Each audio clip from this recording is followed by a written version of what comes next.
துலாம் ராசியில் இருக்கக்கூடிய நீங்கள் ரொம்ப தன்னடக்கத்தோடு இருப்பீங்க. யார் உங்களை புகழ்ந்தாலுமே அந்த புகழ்ச்சியை நீங்கள் ஏற்றுக்கவே மாட்டீங்க.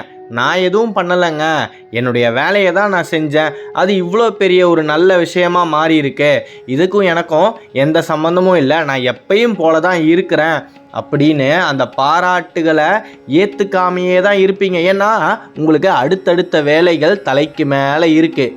எந்த ஒரு விஷயத்தையுமே பலனை எதிர்பார்த்து செய்யவே மாட்டீங்க.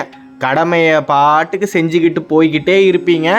விதியின் பயனால் உங்களுக்கு என்ன நல்லது நடக்கணுமோ அதுவும் தானாக நடந்துக்கிட்டே இருக்கும். பல மாற்றங்களை உங்களால் சந்தித்து இருக்க முடியும் இந்த 2024. ஏன்னா இந்த வருடமே 8 அப்படின்ற ஒரு மிகப்பெரிய சேஷ்டமான எண்ணை கொண்டது. 8 பொறுத்த வரைக்கும் நம்மளை கோடீஸ்வரனாகவும் ஆக்கிடும், நம்மளை ரொம்ப கஷ்டப்படக்கூடிய ஒரு சூழ்நிலைக்கும் தள்ளிடும். கண்டிப்பாக இந்த 2024ஆம் ஆண்டு முடிவதற்குள்ள பல மாற்றங்கள் உங்களுடைய வாழ்க்கையில் நடக்கும். இது வரைக்கும் நடக்கலைன்னா நிச்சயமாக இதுக்கப்புறம் நடந்தே தீரும். குருவால் பரம்பரை சொத்து உங்களை தேடி வரும். அவ்வளோதான். மாமியார் வீட்டிலேருந்து சொத்து தேடி வரும், மாமனார்கிட்ட இருந்து உங்களுக்கு பல விதமான பொக்கிஷங்கள் தேடி வரும். அதாவது உங்களுடைய மனைவி சார்ந்த இடத்துலேருந்து நிச்சயமாக இந்த ஆண்டிற்குள் உங்களுக்கு ஒரு லாபமான விஷயம் நடந்தே தீரும். துலாம் ராசியில் இருக்கக்கூடிய நீங்கள் எதிர்காலத்தை கணிக்க முடியும். இது இப்படி தான் நடக்கும், அதனால் நாம் இந்த விஷயத்தில் பணத்தை செலவு பண்ணக்கூடாது. ஒரு இடத்த பற்றி நீங்கள் முடிவு எடுக்கும்போது 10 வருஷம் கழித்து இந்த இடத்துக்கு மதிப்பு ஏறுமா ஏறாதா அப்படின்றதெல்லாம் உங்களுக்கு முன்னாடியே தெரியும். அதன்படி தான் நீங்கள் முடிவே எடுப்பீங்க. இது நாள் வரைக்கும் துலாம் எதிர்காலத்தை கணிக்கக்கூடிய சக்தியால் தான் தன்னுடைய வாழ்க்கையை நகர்த்திக்கிட்டே இருக்கு. இது எல்லாருக்கும் கிடைச்சிடாது. மிகப்பெரிய ஒரு பிரம்மாண்டமான அம்சம் கொண்டவர்களுக்கு மட்டுமே இந்த சக்தி அமையும். துலாமை பொறுத்த வரைக்கும் பொறுமையாக இருந்துக்கிட்டே இருப்பீங்க, கோபமே வராது. உங்களுடைய தன்மையே அந்த கடலின் அலையை போல தான். அலை எவ்வளோ மென்மையாக இருக்கும், ஆனால் அதே கடலின் அலைக்கு கோபம்னு வந்துருச்சுன்னா மிகப்பெரிய பேரிடர் தான், சுனாமி தான். எல்லாரையும் அழிச்சிருவீங்க. பிடிச்சவன் பிடிக்காதவன், தெரிஞ்சவன் தெரியாதவன் அப்படின்னு பாகுபாடே இல்லாமல் மிகப்பெரிய அளவில் எல்லாருக்குமே ஒரு பாதிப்பை ஏற்படுத்திடுவீங்க. பொறுமையாக இருந்துக்கிட்டே இருப்பீங்க.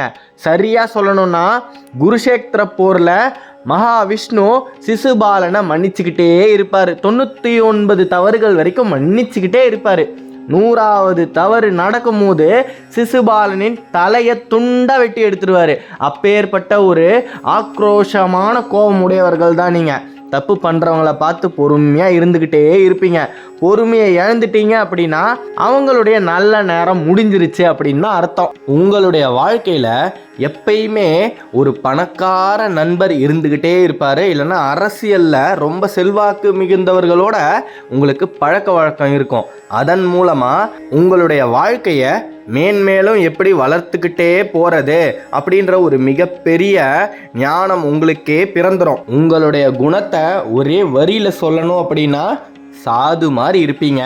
ஆனால் அந்த சாது மிரண்டா காடே தாங்காது. அப்பேற்பட்ட ஒரு கோபம் கொண்டவர்கள் அவ்வளோ சீக்கிரமாக எல்லார் மாதிரியும் கோபத்தை டக்கு டக்குன்னு வெளியே யார்கிட்டையும் காட்ட மாட்டீங்க. ரொம்ப பொறுமையாக இருந்துக்கிட்டே இருப்பீங்க. இதுதான் உங்களுடைய குணம். இந்த குணத்தை யார் நினைச்சாலுமே மாற்றவே முடியாது. இப்போ கூட இவ்வளவு பெருமையாக உங்களை பற்றி நீங்கள் விஷயத்தை கேட்டுக்கிட்டு இருக்கும்போது அந்த பெருமையோட சின்ன புன்னகையை கூட உங்களோட முகத்தில் காட்டிக்காமல் அப்படியே மௌனமாக தான் கேட்டுக்கிட்டே இருப்பீங்க. ஏன்னா அவ்வளவு தன்னடக்கம் கொண்டவர்கள். ரொம்ப ஐஸ் வைக்கிற மாதிரி இருக்குல்ல? கண்டிப்பாக இதுதான் உண்மை. உங்களுடைய வேலையை பொறுத்த வரைக்கும் நீங்கள் பிடிச்ச இடத்துல தான் வேலையே செய்வீங்க. அந்த வேலை பிடிக்கல அப்படின்னா ஒரு நிமிஷம் கூட அந்த இடத்துல வேலையை தொடர்ந்து செய்யவே மாட்டீங்க. கடினமான உழைப்பு மட்டுமே தான் உங்களுக்கு கை கொடுக்கும். மற்றவங்கெல்லாம் வேலை செய்கிறாங்க அப்படின்னா ஏதோ அதிர்ஷ்டம் வந்துருச்சு, டக்குன்னு அவங்க இருக்கிற நிலையை விட ஒரு உயர்நிலைக்கு போயிட்டாங்க அப்படின்ற மாதிரி ஊர் பேசும். ஆனால் உங்களை பொறுத்த வரைக்கும் அதிர்ஷ்டமே கிடையாதுப்பா. எப்பயுமே கடின உழைப்பு மட்டும்தான். அந்த கடின உழைப்பால் நீங்கள் நினச்சி பார்க்க முடியாத அளவுக்கு உங்களுக்கு உயர் பதவிகள் வந்து சேரும்.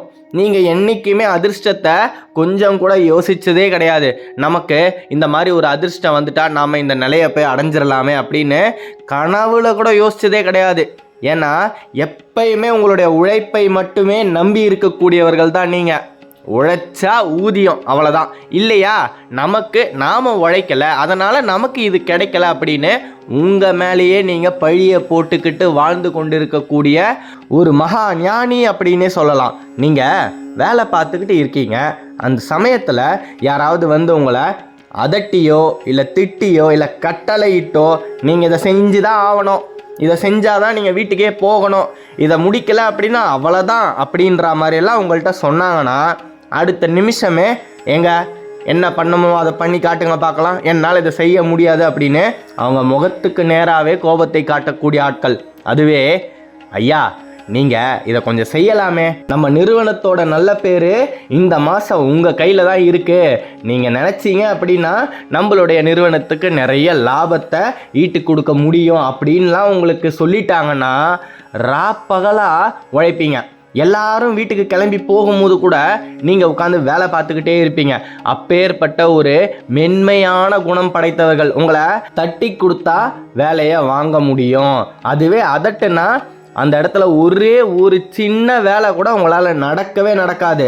ஆமாம், வேலையே வேணாம் அப்படின்னு தூக்கி போட்டுட்டு வந்துடுவீங்க. அப்பேற்பட்ட குணம் படைத்தவர்கள்.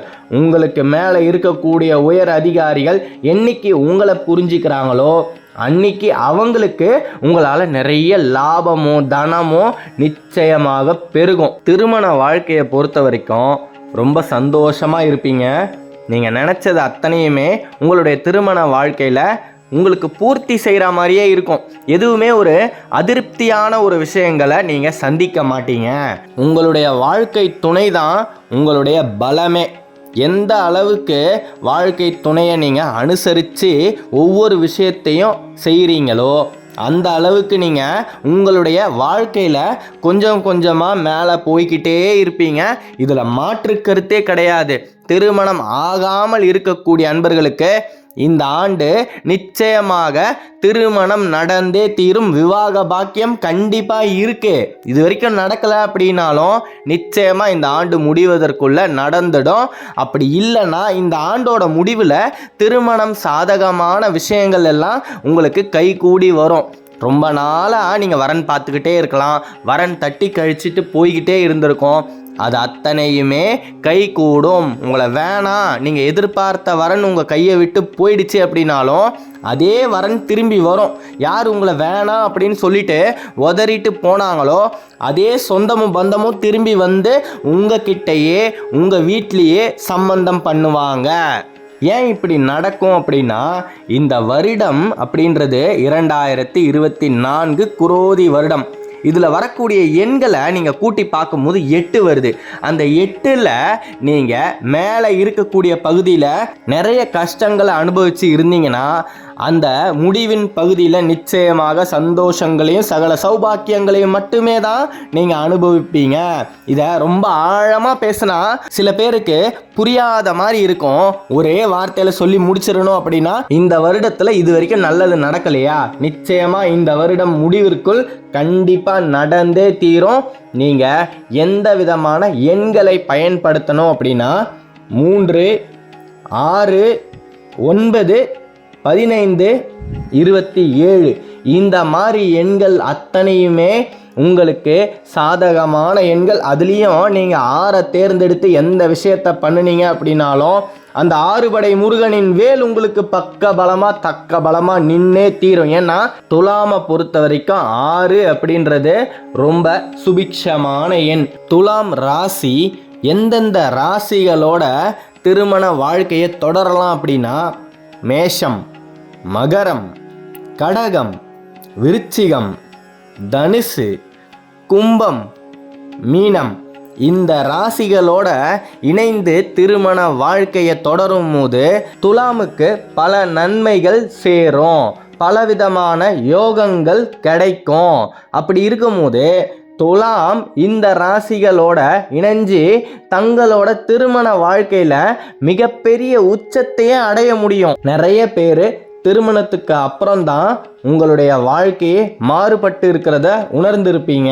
மிகப்பெரிய ஒரு தொழிலை தொடங்கி அதன் மூலமாக பல லட்சங்களை சம்பாதிச்சு இன்னைக்கு செல்வாதிபதிகளாக வாழ்ந்துக்கிட்டு இருக்கீங்க.